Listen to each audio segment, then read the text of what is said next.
Hi, everybody. So, Kirstie, Lilith, and I wanted to get together and share with you some information that we've been receiving on what is going on planetary wise with the whales and the bees and what is really shifting in our world. So, I want to introduce Kirstie Lilith, and she is a divine channel and an animal communicator. She's absolutely fabulous. If you're looking for somebody to help you with your animals, she's been a lifesaver for me quite a few times. So, Kirstie, please tell us your story about how you met Nagua. Thanks, Jenny, and thanks for that lovely introduction. Yes, yeah, my life took on a different path, I think, in 2021, when I had been working very much with domesticated animals up to then. And then all of a sudden, all these wild animals started coming in and started coming in energetically to me, wanting to talk, wanting healing, uh, and just a whole mix of things. And then one day, a whale showed up, a massive humpback whale in my room, which was phenomenal. But what he did, and what I will never forget, is that he showed me the planet, and then he showed me and him at the top, and then he connected me with all of these groups of whales Mm. all around the world. And all I could hear was their different songs, and how it was connected, and I just cried and cried. And well, that was just such an amazing opportunity and a privilege to be given that. And then, just as his parting words were, come find me, we need to swim together. So, no challenge, no, No just a challenge small at thing. all. Yes, just I did queer. I was like, you want me to find you one whale in an entire planet, ocean of whales? And he was like, yep. So I'm up for a challenge, and I reached out to a couple of contacts in the States, as it was, and I did. I managed to find the person that I was meant to be going with, and it was in Moorea, which is French Polynesia, just off from Tahiti. And I booked on there for 2022 to go swim with him. But from 21 to towards the back end of 22, me and Nagwa were working constantly together. He had me working with the water in a really big way. And I know that you work a lot with the water, Mhm. Jenny, in that transference of energy, that what my lot call cross pollination, of, from one water supply to another, Yeah. to another. And he had me working all of that year in a, well, it didn't seem very structured to me, but it seemed very structured to him of what he wanted me to do in a build up to September 22, and when I went out to Moorea to go swim with him. Um, Absolutely amazing and life changing experience. Uh, I feel a bit of an idiot when sharing my story these days because never swam in the ocean before, never swam with whales or dolphins, and I just rocked up as you do, and also suffered horrendously from seasickness. So it was 10 days on a boat, and Oh, realize a very, very small boat, no toilet, nothing like that. The length of it was 5 people sat next to each other because it could only fit 10 people on. Tiny, well, I thought it was a tiny boat. And I thought we would be reasonably close to the coast. No, we were right out in the middle of the Pacific. So it was really rough a lot of the time. I thought it was going to be calm, teal blue. No, that was just right by the coast. that was ah, inland, not where I was. It was dark. It was like something out of a perfect storm some days. And yeah, so lots of physical challenges. But the purpose of why I was there was, according to Nagwal, it was about that divine feminine and that divine masculine union. He wanted me to be in the ocean with him, with the whales, because it was about birthing that divine masculine back onto the planet. And that bit was huge. We don't know how we don't need to know how it all works and stuff like that. I get told things, I just go do it. I think that's why they like working with me. I don't ask a lot of questions. And so that was a huge adventure in itself, because I just rocked up going, oh yeah, I'm going to swim with the whales. They didn't tell me about the length of swimming I would have to be doing while in the ocean. They certainly didn't mention all the sharks that were going to be there. You wouldn't have gone. No, not a cat and hell's chance would I have gone.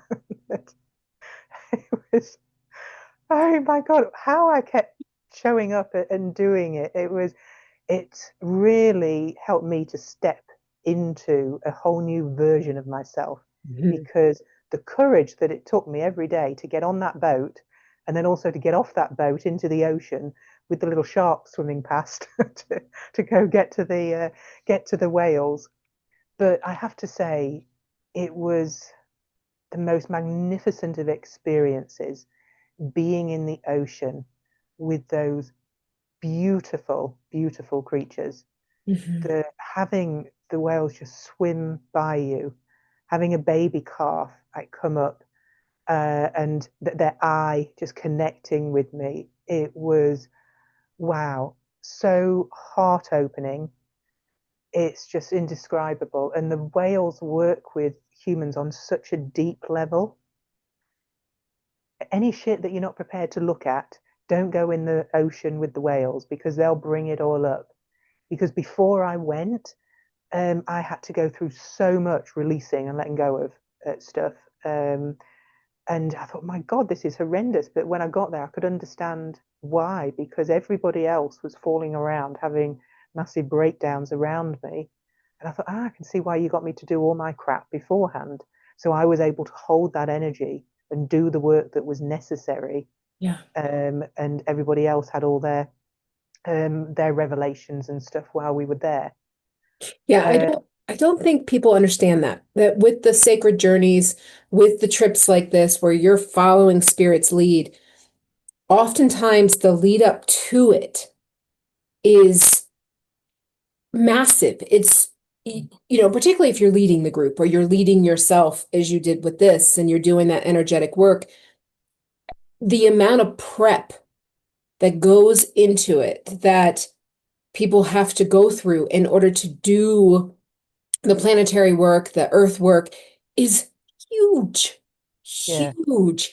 And it is this never-ending fall into yourself where you just constantly are looking at your own bullshit, constantly. And if you miss something, don't worry, it's going to come back around and be in your face. There's no two ways about it. It's coming back up.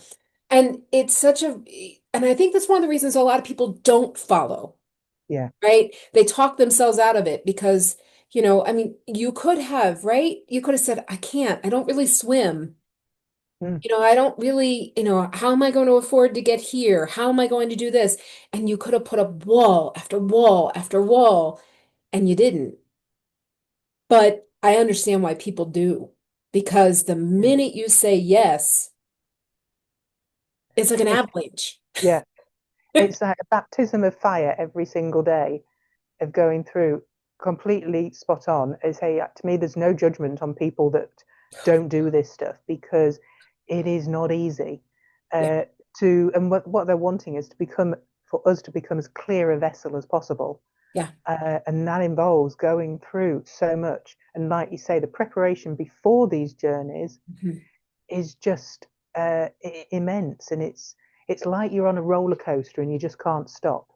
Yeah. It's like you've signed up and it's just going with it. And yeah, it's not easy, but it's a lot of us have signed up to do this stuff.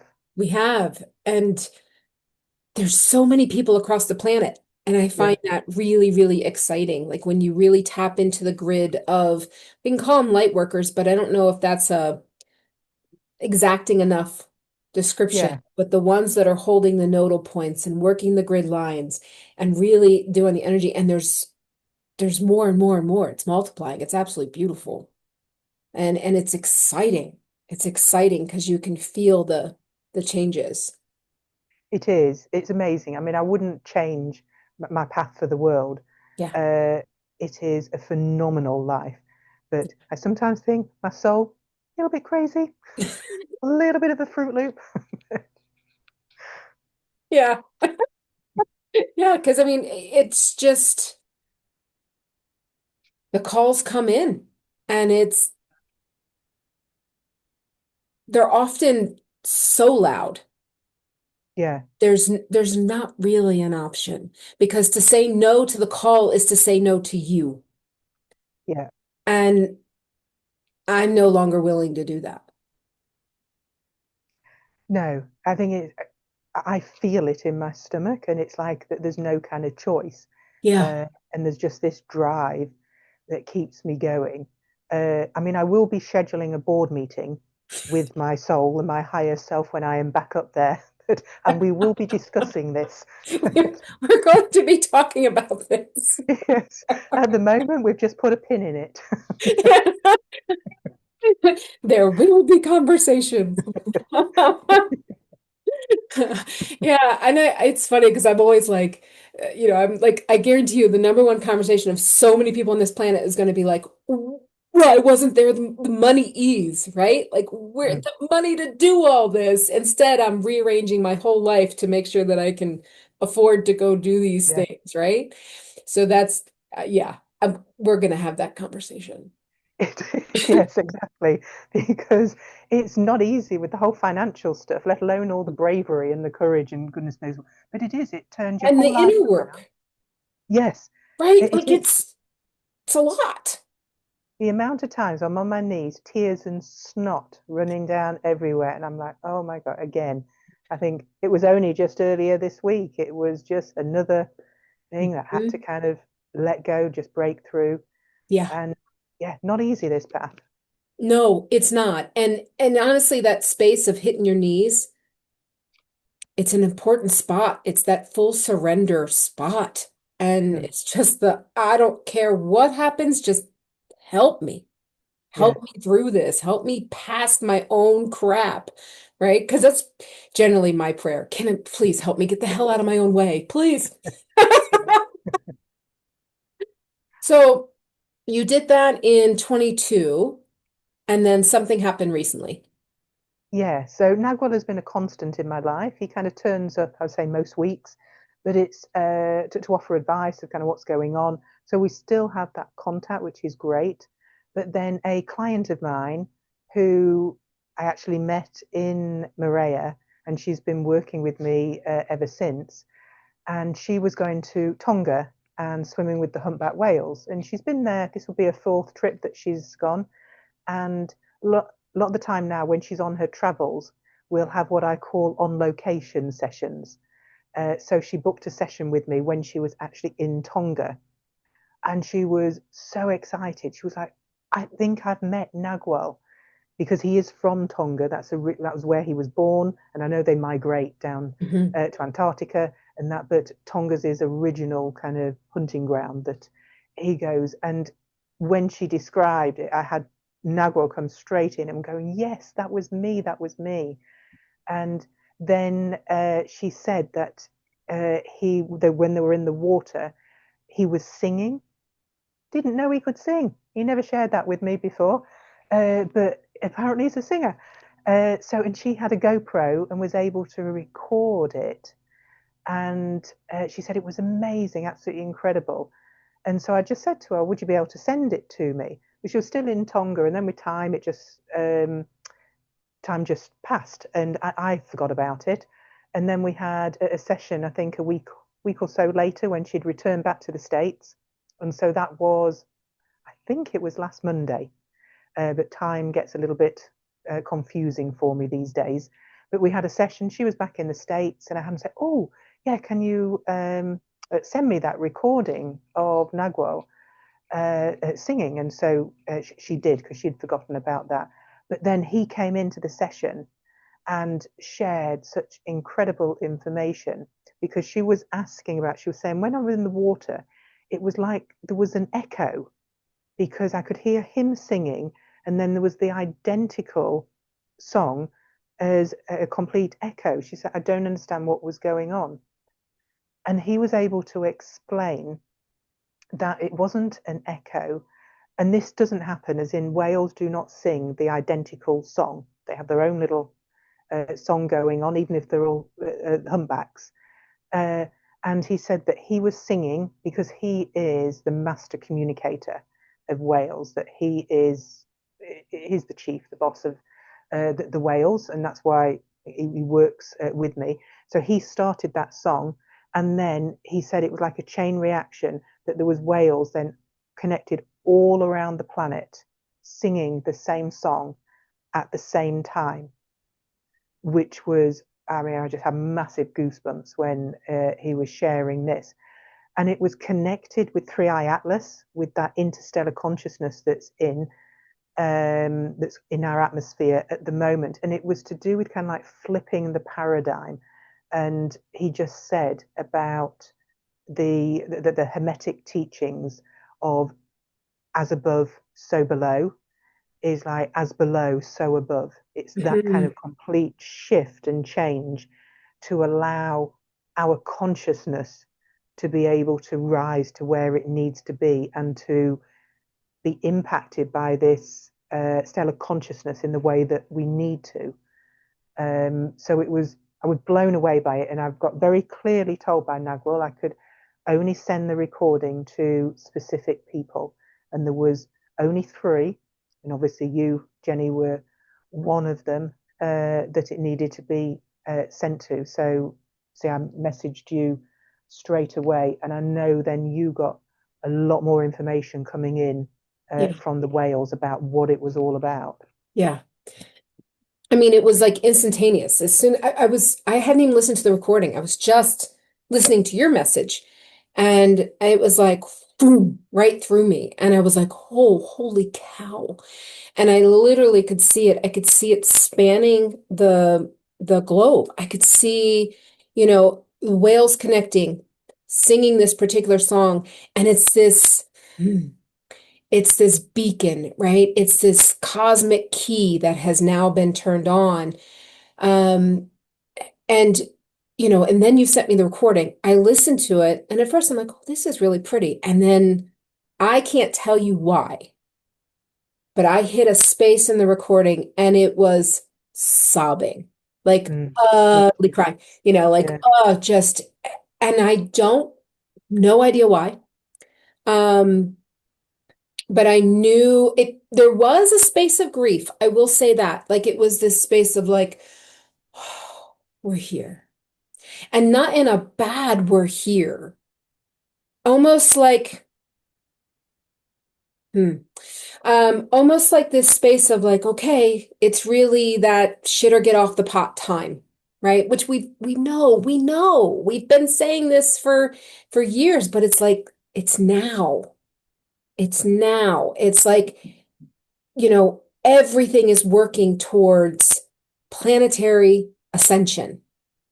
mm, And with the hope that as many people as possible, like if someone wants to, that they can move forward, right? And whatever move forward looks like, we're not going to predetermine that. It's more of a vibrational moving forward type of thing. And it's yeah, to me, it's a freedom. It's a letting go. It's more an unlayering than it is even of a becoming now. It's like you already are.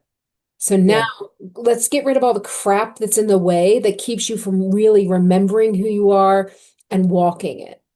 Um, so it was really interesting understanding because the image that they kept giving me was the atlas. So the 3iAtlas, it's seeds. Okay, so it brings in energies and elements. It is containing a lot of nickel that is turning on this next phase. And to me, it feels very much like the greater connection between the etheric and physical. That's what it feels like, whether it's within my body or out in nature. It doesn't really matter. It's just now there's this merging, like the separation between selves is ending. And what it looked like the whales were doing was with that sound, which we know sound creates everything, right? Was creating something. Um, so it was absolutely fascinating. And then I did a group healing 2 days ago. And there's a particular chamber where I go in and I work. And I noticed in the chamber there were whales swimming.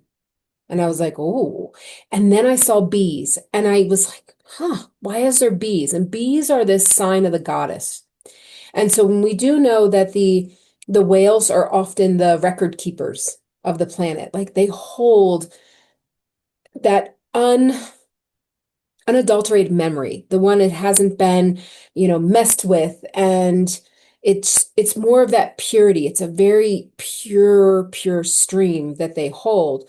And so bees, I mean, we know what bees do. I mean, not only do bees make sure that we have food, but they really can heal us through their vibration.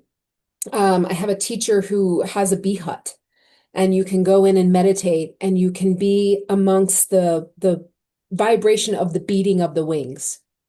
And it's phenomenal. I had to have courage to do that because I'm allergic to bees. And so it was that was one of those moments, like yours was on a boat and mine's in a bee house. And I'm I like, think we here's my do. EpiPen, just in case.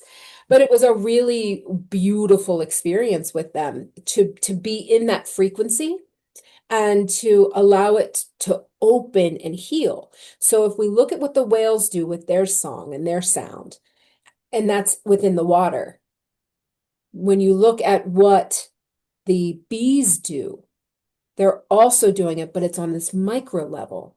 So I started, asking about some information. And in this healing, I was really working with Archangel Raziel, who's one of my favorites because he just embodies that cosmic intelligence.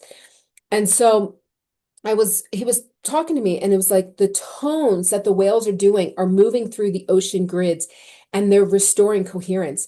There's been a lot of breaks. There's been a lot of, the further we went down into density, the more there were breaks in the grids, more there was,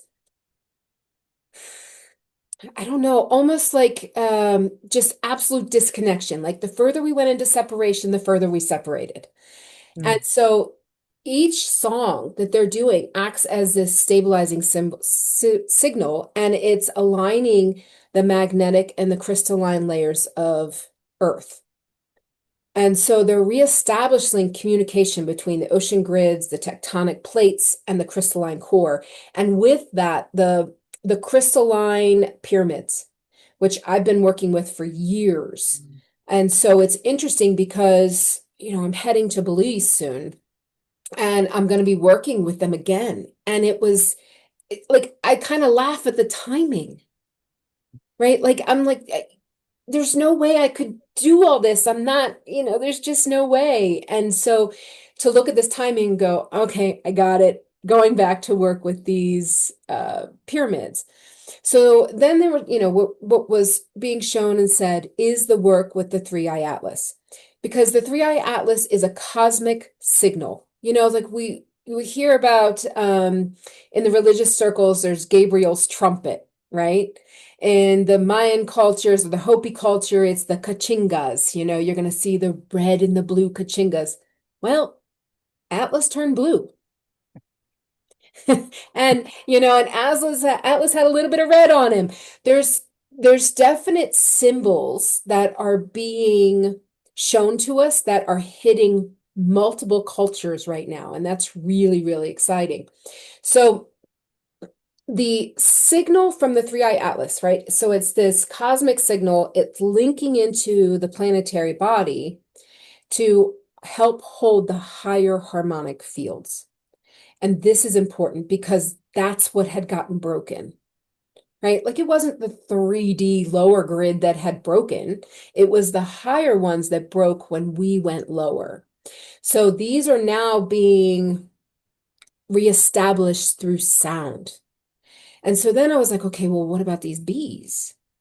And so then what they showed me was that they are literally mirroring the same function. And I'm like, it was so fascinating to me to understand the orchestration of this event. It truly is all hands on deck. It is all species, and it is just the coolest thing.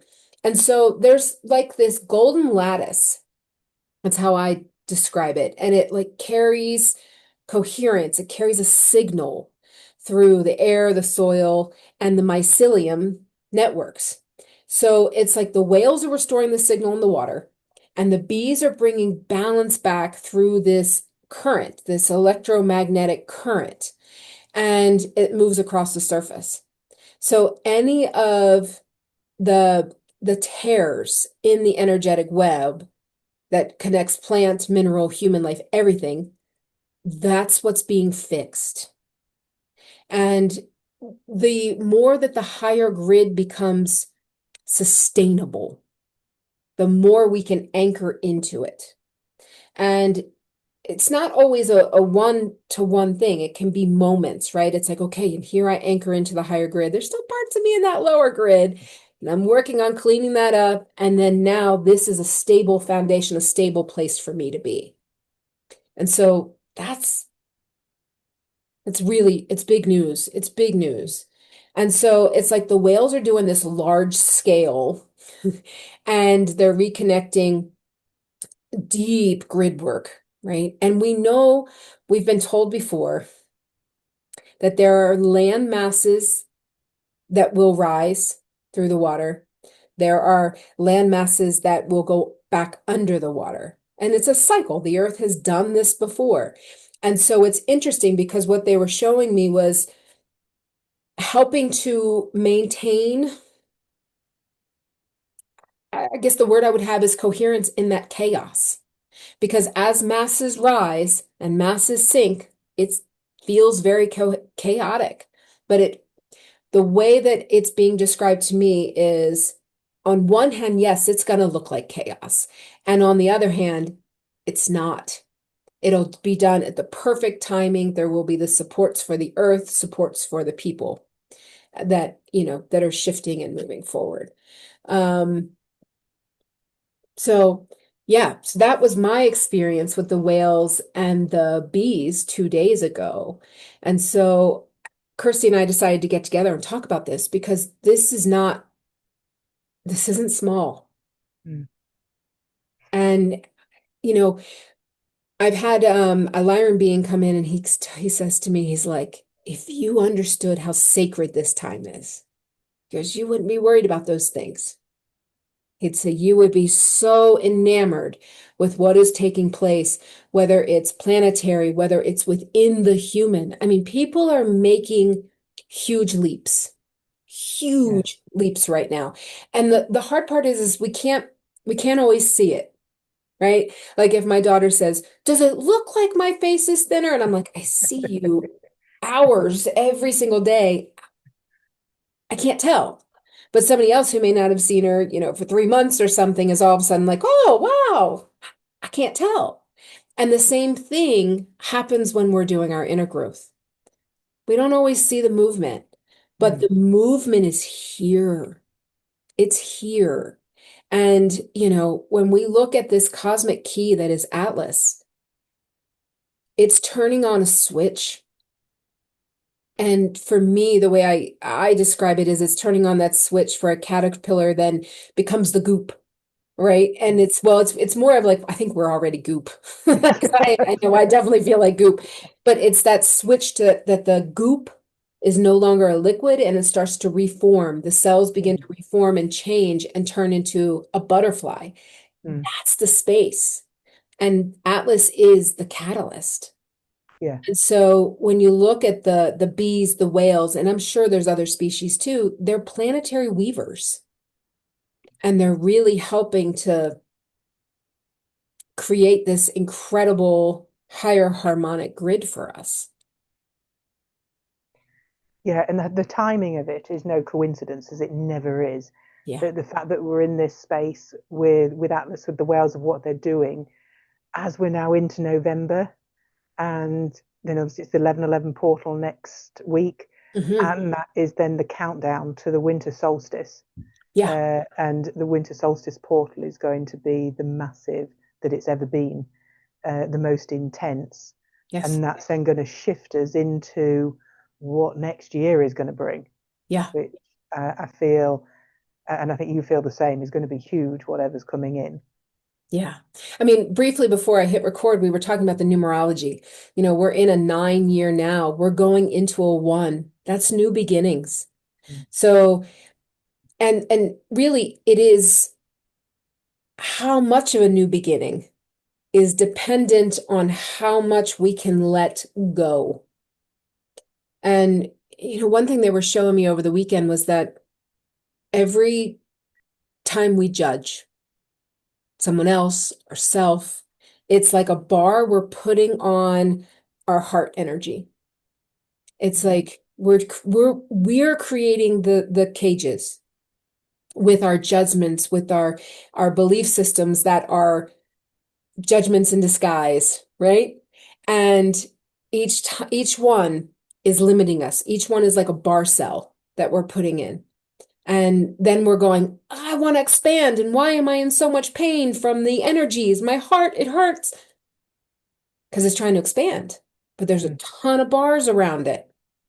And so it's like looking at that and going, how many bars am I holding? Where am I holding myself back? Where am I judging another? Where have I, created these belief systems that they don't serve? They Mm. don't serve. Yeah, that judgment is huge, that piece, Hmm. because it's judgment of yourself as much as of others. And Yeah. that's been a big theme for me this year, looking at where I'm, my words, where I'm still being a judgy bitch. um, and it's huge. And like you say, it can be in disguise at times. Yeah. That I think, oh, I'm all enlightened and all that in that space. I'm like, oh no, I think I would probably say still a judgy bitch at that point. And it's being honest and open and looking at Yeah. it with those eyes, and then trying to choose a different path, trying to Hmm. choose a different way of looking at it, flipping and looking at it from a different perspective, Yeah. and recognizing that yes, we need to be discerning, but then it's about not going into judgment on it, Yeah. allowing people to be who they are. Who they are.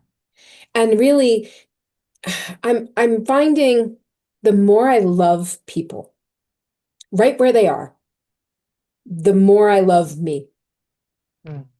The parts of myself that maybe I don't want to look at, or, whatever the words are. It's like, it's interesting. It's like for everything for me, I'd say this past year in particular has been, how can I set myself free? Yeah, And one of the ways that has really just smacked me again and again and again is the limits I put on joy, the rules I put on joy. And I was reminded recently, I was talking to someone who said, I watched the World Series. I haven't watched, baseball in years because baseball's not spiritual. And he had the best night watching the World Series. And it really reminded me of, there was one time we were at a Super Bowl party, and I'm like looking at these people going, this is ridiculous. This is barbaric. Football's barbaric. This is, why are they, and just the realization I was the lowest vibrating in the room, mm. right? Because I'm busy judging them as they're, hooting and hollering at the TV. And that's still not my thing. It's not my thing. But the energy that can be created when friends get together and place bets and have food and laugh and carry on is so much more high vibrational than the person who said, no, I can't do that because it's not spiritual. Yeah, And it really is now, there is nothing spiritual. Everything is. yeah. Everything.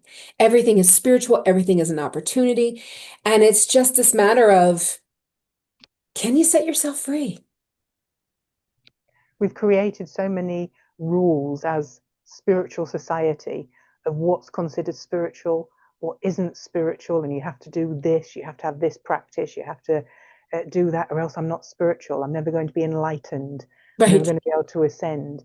And it's just, it's crap. Like you say, well, we've created this own spiritual kind of prison for ourselves. And it's recognizing that, yeah, joy doesn't have those limits. It doesn't Doesn't. have that, oh, you can only go in that room. You can't actually go in that room. Yeah. Because that room may bring you a ton load more joy than what being Hmm. in the other room does. But yeah, there has been a lot of self-imposing limits that we have created Yeah. around spirituality, of that there is just this path that you need to follow, and it isn't. It's not. It's It's there is not. all paths. Well, and it's funny because, as you were talking, all of a sudden I had this image of the laughing Buddha. Buddha is laughing because, it's Buddha was able to set himself free, Yeah, right? Versus the one who's going, I can't do this, I can't eat that, I definitely can't look at that. And oh my God, that over there, da da, da, that space of judgment. And it's really something. mm, It really is. And each time we set ourselves free, it's like we nail another piece of programming. It just leaves. Because I think what we've done with spirituality is we mimicked religion. yeah, And it doesn't work anymore. mm, And there are many who they find their peace in religion. yeah, Go for it. Go for it. But if it's not your peace and it's not your joy, explore yourself. Take down those walls of what you think you should and shouldn't do, what you should and shouldn't like, and start exploring. What this brings me to, the full moon was a doozy. it was. I, It was. But I mean, so 2 nights before the full moon, I was outside. I was outside in this swim spa and I'm like, kind of looking at it. I wasn't totally connecting. I was just the stars around it. I mean, the skies have just been incredible recently. Mm, And it was so intense, I got nauseous and I was like, I'm going in. So I mean, I was like, I told my husband, I was like, I can't. I need to get out of here. I need to go and lay down. And then the next night, um, we were outside and I felt my legs swell, my feet swelled up and got really tight, like almost like they do when you're flying, like yeah. across the pond, right?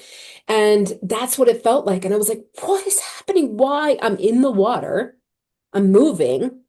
Why is this happening?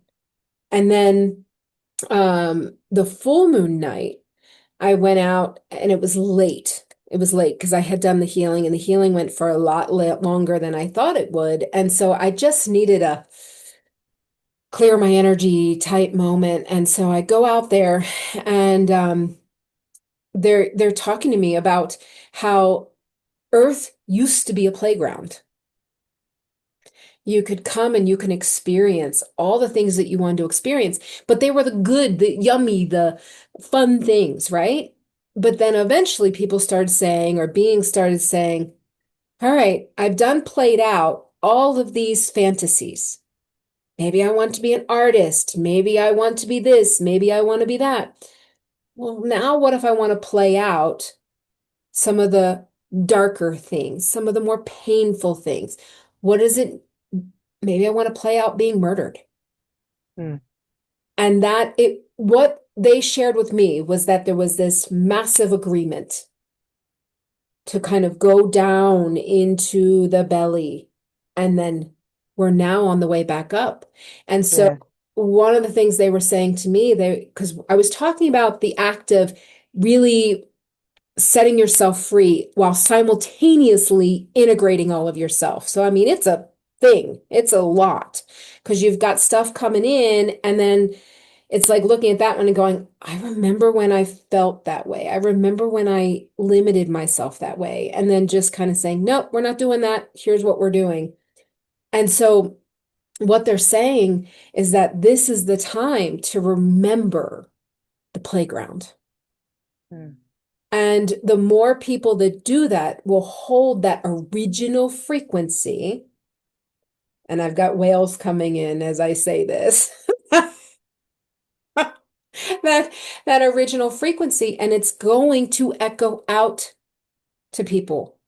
Yeah. So the more we hold it, the more we hold that joy, and the more we remember that Earth is a playground to explore yourself and move back into the space of exploring your higher aspects instead of your lower aspects, Hmm. the more that this will shift. Yeah, I think that's amazing. And yeah, totally spot on that playground analogy because it's Mhm. bringing in that childlike energy of just pure joy and wonder at things. And we've forgotten that for We have, centuries. yeah, we have. And it's I would have said to you, I think that it is childlike. It's a childlike, playful energy. And in some ways it is, and maybe it's the purer child. But I look now at so many kids and the pressure, Yeah, the yeah, they don't have that free spirit no, energy that is so much pressure, or it appears to me, pressure on the youngsters these days, or they're yeah, feeling that pressure yeah, of wherever it's coming from, and but they do seem to be carrying a lot. they are. Yeah, I was talking to my daughter yesterday, and her little one just started kindergarten. And originally they were going to homeschool, and then they were like, they couldn't do it. Financially they couldn't do it. And so she's working in the school, and he's there, but he had told her, he's like, Mom, it's so much pressure. It's kindergarten. Why Bless is it. there pressure? Yeah. Like, your job is not to bite people. Exactly. Like to interact and not bite people. That's your job. Yeah.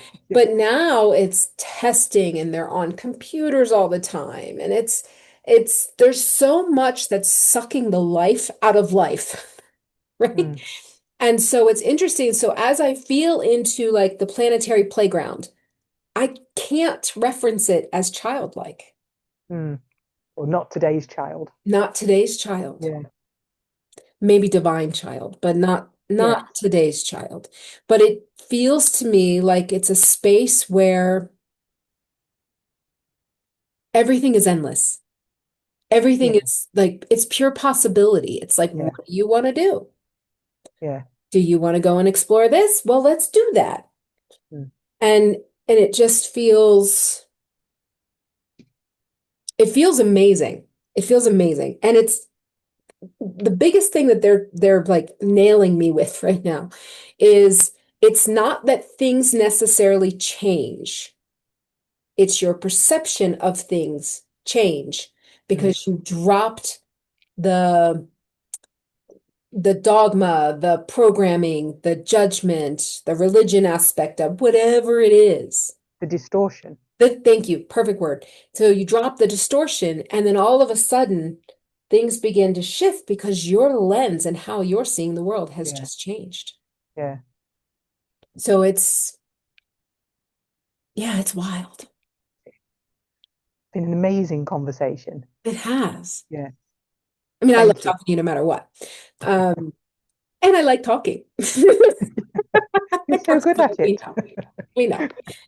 So I thank you so much for taking time um, to talk to everyone today about this, because your connection with the whales is incredible. It's absolutely incredible. Um, and I think that it's going to help us understand some of the larger planetary things going on Yeah. that we don't necessarily understand. But I think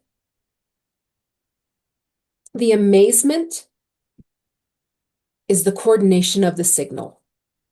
Yeah. And I still think back to that recording and just hearing the signal echo and go, Like and a just, pulse, wasn't yeah. it? And my entire system just let down. Mm. And I just sobbed because Yeah. it's time. Yeah. I was sobbing as well. And there was so much going on. I had just a cracking headache with the Oh, just the that's right. We did vibration of get, it. yeah, yeah. Mm. So I forgot about that. So both of us wound up getting headaches after listening to it. And I asked, I said, what is going on? They said new neural pathways were created as in some ways, I think that was part of it, Yeah, creating the new neural pathways. Because if we keep doing what we've been doing, if we keep thinking like we've been thinking, nothing changes. And so maybe that's what part of this is. I had forgotten about that. But I mean, yeah, what if the signal that's going all over the water, that the bees are also going to assist with doing that signal? And I mean, and where we are now, it's cold, but there's places where it's warm. So it mm, feels to me like it's going to be, right now, I think it's the southern hemisphere is warming yeah, up, and the bees are going to do their work there. And then we're going to warm up and it's going yeah, to flip. But the whales, what if all of this is to expand our neural capacity? yeah. Yeah, That makes a lot of sense. it does because we have to shift Yeah, or we just keep creating the new crap, right? It's like when we talk about people who are neurodivergent, it's the only way things are going to change yeah, is the differences and the new pathways. Yeah. yeah, completely. So we'll leave this at that. And Kirstie, thank you so much for being here, for talking to me today, letting everyone know uh, what's going on. And it's amazing. It's absolutely amazing. So thank you so much. You are welcome. Thank you so much, Jenny, for suggesting this. It's been absolutely fantastic. Yeah, it's been really good. All right, everybody. Thank you so much for watching. My information and Kirstie's information is down in the description. She's a phenomenal animal communicator. She's been able to communicate with one of mine that very few can communicate with. Good old Yeah. Copper. Yes. So, her information will be in the description. All right, everybody, take care. Bye. Bye.